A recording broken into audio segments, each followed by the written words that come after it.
I am Dr. Amany Asfour.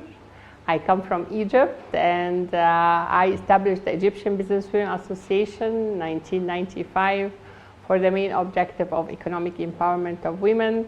I am an entrepreneur.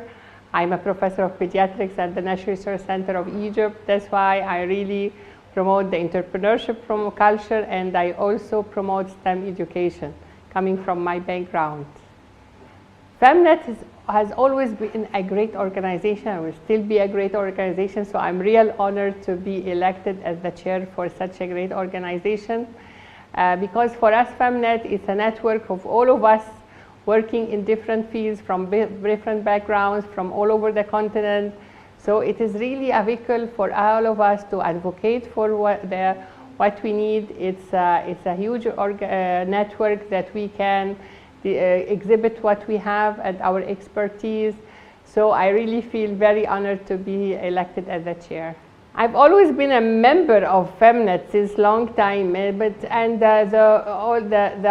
board that had just outgoing board did a great job. My real intention is to continue the great work that was done by the outgoing board, but also to put I call them the triad of empowerment. Triad of empowerment is about 3 pillars: personal empowerment programs, policy advocacy, and product development.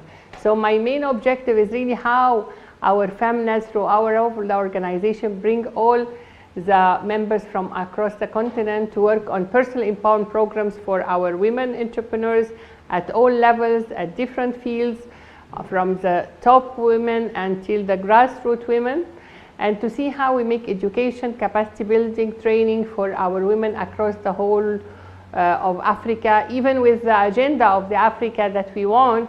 The Africa want a prosperous, peaceful, integrated Africa, driven by the citizens of Africa, which is us, as half the resources of the African continent. The second pillar was about policy advocacy. We need to have all the policies that will really favor and the legislation that will work on women empowerment, whether economically, politically, socially.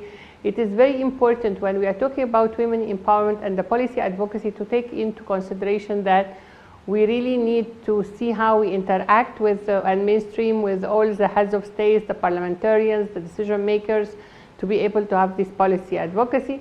And the third pillar with reference to project development, how we have projects that will really work for our women in different fields. Like, for instance, if we talk about economic justice, how we have business incubators, business development centers, technology hubs that will add to the value for our raw materials, that will empower our women entrepreneurs, that will really work for economic justice at all levels.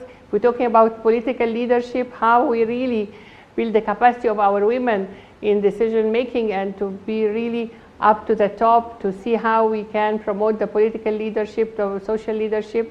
And the main issue is really, I always see, is about commitment, about collaboration, about coordination, and a common cause. So those 4 C's come together to see how we have our members being involved in our work, because it is a great network.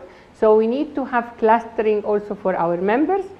That's my vision really for the next 3 years, to see what projects we have to meet the small sustainable development goals, what area of expertise that our organizations in the network will do. So we have clusters in order to see how we have maximize our impact across the continent and make sure that we have a real network that is inclusive of all the women from across the whole continent.